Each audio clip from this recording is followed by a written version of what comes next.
حضرت ادریس علیہ السلام کی دوستی ملک الموت حضرت اسرائیل علیہ السلام کے ساتھ کس طرح ہوئی؟ کس طرح حضرت ادریس علیہ السلام حضرت اسرائیل علیہ السلام کے ساتھ آسمانوں کی سیر کیا کرتے تھے، اور زندگی کی ابتدا میں حضرت ادریس علیہ السلام نے کیا کیا چیزیں ایجاد کیں جو عام لوگوں کو پتہ ہی نہیں ہے، اور دنیا میں سب سے پہلے جنگی ہتھیار لڑنے کے لیے کس نے بنائے، اور سب سے پہلے جنگ کس نے لڑی، اور سب سے پہلے لکھنا پڑھنا کس نے سیکھا اور کس نے سکھایا، اور زندگی گزارنے کے لیے کپڑے سینا سب سے پہلے کس نے سکھائے، اور اس سے پہلے کیا پہنتے تھے۔ بسم اللہ الرحمن الرحیم۔ اسلام اینڈ قرآن کے ساتھ آپ کا دوست عبد المنان، لائک اینڈ سبسکرائب کریں، کمنٹ بھی کریں۔ حضرت ادریس علیہ السلام اللہ تعالیٰ کے تیسرے نبی اور پیغمبر ہیں، اور جو حضرت آدم علیہ السلام اور حضرت شیش علیہ السلام کے بعد نبوت کے جلیل القدر منصب پر فائز ہوئے۔ مورخین کے مطابق آپ علیہ السلام ولایت باب العراق یا مصر کے شہر منفیس یعنی منفس میں پیدا ہوئے۔ آپ علیہ السلام کا اصل نام اخنوق تھا، جبکہ قرآن کریم اور حدیث مبارکہ میں آپ علیہ السلام کو ادریس کے نام سے پکارا گیا۔ روایات کے مطابق حضرت ادریس علیہ السلام دنیا میں لوگوں کو سب سے پہلے لکھنے پڑھنے اور تعلیم حاصل کرنے کے لیے درس دیا کرتے تھے، بلکہ اپنی زندگی کا بیشتر تر حصہ اسی درس اور تبلیغ میں صرف کیا۔ چنانچہ لوگ آپ علیہ السلام کو ادریس یعنی درس دینے والا کہہ کر پکارنے لگے۔ آپ علیہ السلام حضرت شیش علیہ السلام کی 5ویں پشت سے تعلق رکھتے ہیں، اور آپ علیہ السلام کا شجرہ نسب یوں ہے: ادریس بن یارد بن ملائل بن کنین بن انوش بن شعیب بن آدم علیہ السلام۔ حضرت شعیب علیہ السلام کا جب انتقال ہوا تو کچھ عرصے بعد ہی ان کے پیروکار ان کو ماننے والے بہت تھوڑی محدود مقدار میں ہی رہ گئے۔ قبیل کی اولاد نے کفر و شرک اور بدکاری اور بے حیائی کا بازار گرم کر رکھا تھا۔ زناکاری، شراب نوشی عام تھی، پاکیزہ رشتوں کی پہچان ناپید اور ختم ہوتی جا رہی تھی، بتوں کی پوجا اور آگ کی پرستش اور پوجا کی جا رہی تھی، گویا دنیا پر شیطان اور اس کے حواریوں کا راج اور اس کی بادشاہ تھی۔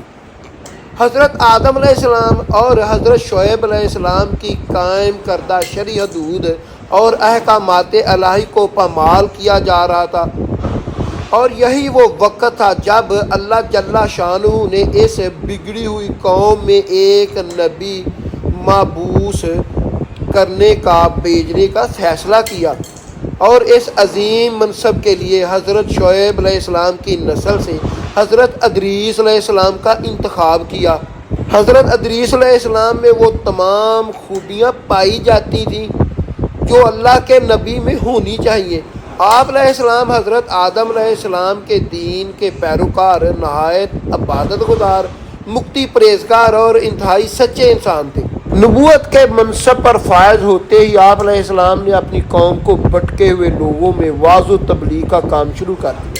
نبوت کے منصب پر فائز ہوتے ہی حضرت ادریس علیہ السلام اپنی قوم کے بھٹکے ہوئے لوگوں کو واعظ و تبلیغ، ہدایت اور اللہ تعالیٰ کے سچے راستے پر، اللہ تعالیٰ کی عبادت کرنے پر آمادہ کرنے کے لیے راہ ہدایت کا یہ درس اور نیکی کی باتیں ان لوگوں کو بہت ناگوار گزرتی تھی، چنانچہ وہ آپ علیہ السلام کے دشمن ہو گئے۔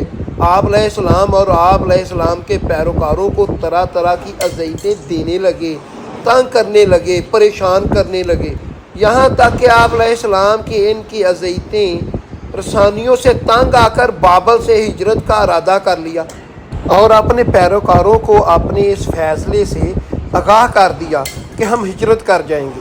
چنانچہ بابل اور دریائے فرات اور دریائے دجلہ کے کنارے ایک سرسبز شاداب علاقہ تھا، جہاں پر زندگی کی آسائش بہت زیادہ تھی، لہذا لوگوں کے لیے اس علاقے سے ہجرت کرنا خاصا مشکل فیصلہ تھا، اور انہوں نے اس حوالے سے تحفظات کا اظہار بھی کیا، لیکن پھر بھی حضرت ادریس علیہ السلام کے سمجھانے پر وہ لوگ آپ علیہ السلام کے ساتھ ہجرت کو تیار ہو گئے۔ حضرت ادریس علیہ السلام اور ان کے پیروکار ماننے والے بابل سے مصر کا رخ کیا اور دریائے نیل کے کنارے آباد ہو گئے، جو بابل سے بھی زیادہ سرسبز و شاداب اور اچھا علاقہ تھا۔ حضرت ادریس علیہ السلام نے یہاں کے لوگوں کے درس و تبلیغ کے کام کو جاری رکھا۔ آپ علیہ السلام اس وقت لوگوں میں رائج تمام زبانوں سے واقف تھے اور عوام کو انہی کی زبان میں درس دیتے تھے اور تبلیغ کرتے تھے۔ حضرت ادریس علیہ السلام کا ذکر قرآن مجید میں 2 مرتبہ آیا ہے۔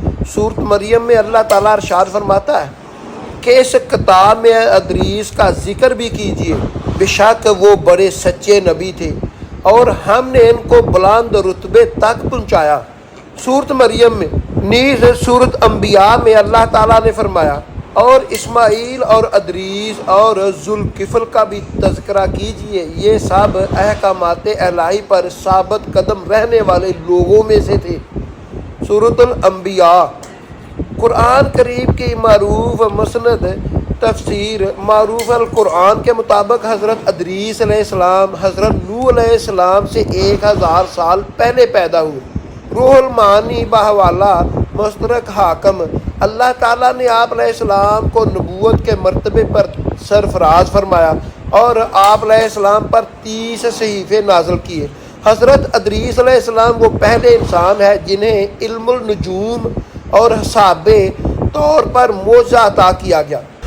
سب سے پہلے انہوں نے ہی قلم سے لکھنا اور کپڑا سینا ایجاد کیا، یعنی حضرت ادریس علیہ السلام دنیا کے پہلے شخص ہیں جنہوں نے قلم سے لکھنا اور پڑھنا سیکھا اور سکھایا اور سوئی کے ساتھ کپڑا سی کر پہننا سکھایا۔ اس سے پہلے انسان جانوروں کی کھالیں وغیرہ پہن کر زندگی گزر بسر کرتے تھے۔ پھر یہ سب سے پہلے ناپ تول کے طریقے بھی آپ علیہ السلام نے متعارف کرائے، ترازو کے طور پر چیز کو ناپ کر تول کر دینا۔ حضرت ادریس علیہ السلام نے دنیا میں سب سے پہلے اسلحہ تیار کیا اور اسلحے کا استعمال انہوں نے بنو قبیل کے خلاف جہاد کر کے کیا۔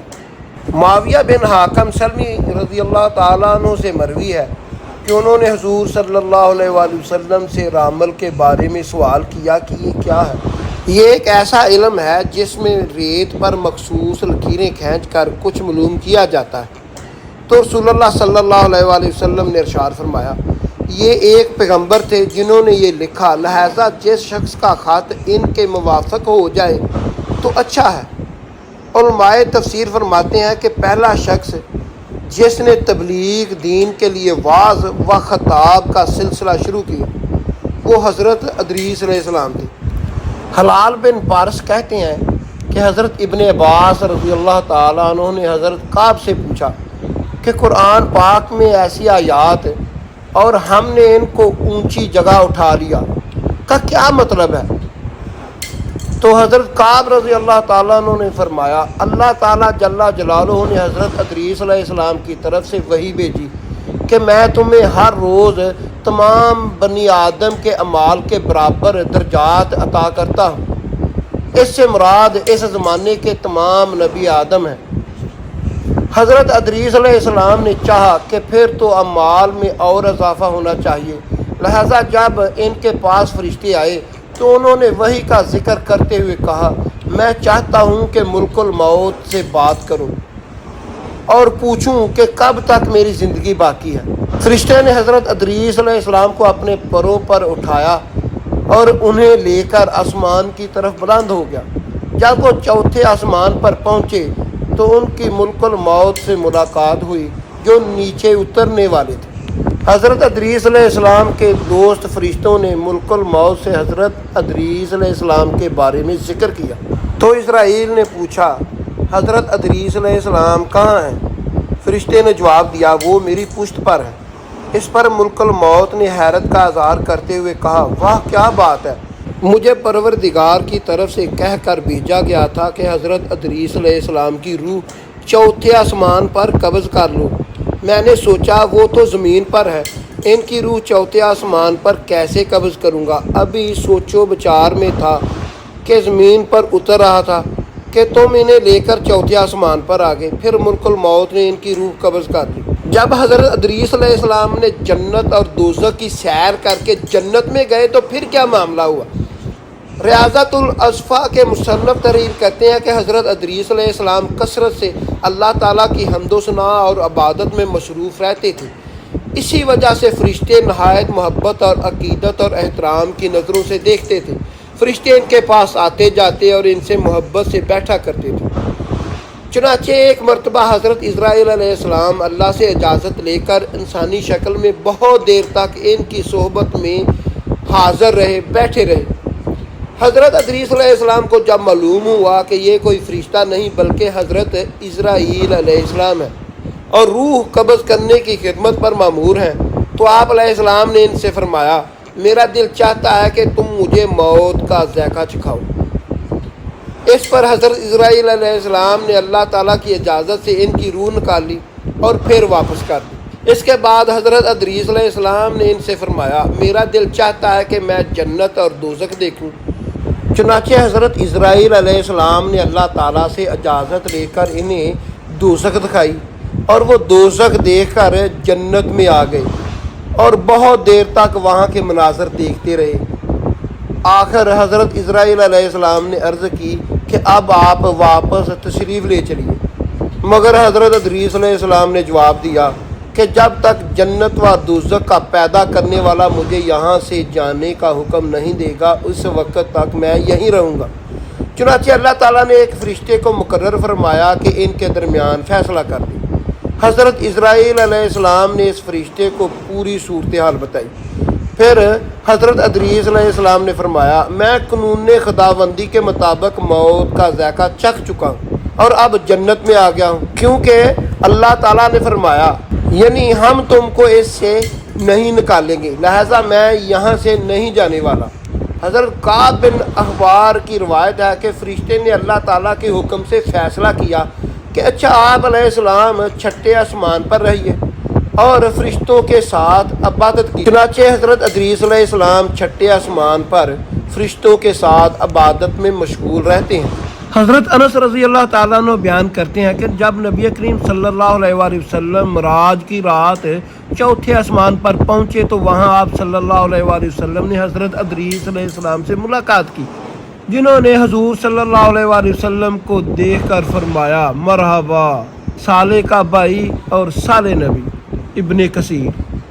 حضرت ادریس علیہ السلام اللہ تعالیٰ کے وہ نبی، پیغمبر اور آدمی ہیں، بندے ہیں جنہوں نے پوری دنیا میں سب سے پہلے سوئی کا استعمال کیا، کپڑا سینا اور پہننا سکھایا۔ اس سے پہلے انسان کھالے پہنتے تھے اور ہتھیار بنا کر جنگ لڑنا سیکھی اور سکھائی، اور ترازو پمائش والا معاملہ انہوں نے چلایا۔ ایسی اچھی ویڈیو دیکھنے کے لیے میرا چینل ضرب الاسلام سبسکرائب کر لیں، بیل آئیکن کے نشان کو آن کر لیں تاکہ میری لیٹسٹ ویڈیو آپ کو وقت پر مل سکے۔